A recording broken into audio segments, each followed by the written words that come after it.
Adanya informasi dua perguruan silat di Oku Timur dan Oki yang akan melakukan aksi serang. Polres Oku Timur dan Oki melakukan razia gabungan di wilayah perbatasan dua kabupaten tersebut.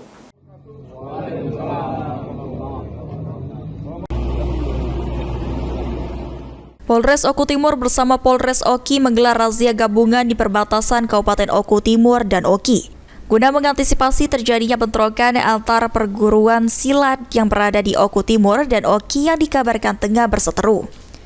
Razia gabungan juga dilakukan untuk mencegah terjadinya kejahatan jalanan dan penyalahgunaan narkoba guna menjaga keamanan dan ketertiban masyarakat selama bulan suci Ramadan. Berdasarkan pantauan, sejumlah kendaraan yang melintas diberhentikan petugas untuk kemudian dicek kelengkapan, mulai dari surat kendaraan serta dilakukan pemeriksaan menyeluruh.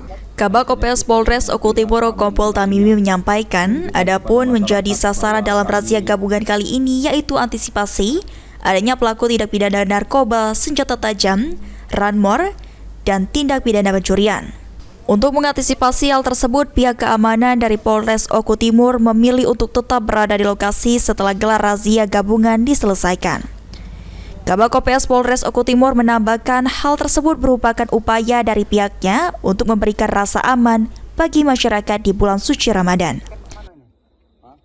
Sinergitas di antar Polres dan sinergitas dengan pihak keamanan lainnya menunjukkan kepada masyarakat bahwa kami ada di tengah-tengah masyarakat untuk menciptakan situasi keamanan dan ketertiban masyarakat khususnya di bulan suci Ramadan dan menjelang operasi ketupat 2024. Elvan Rijefriadi, PAL TV.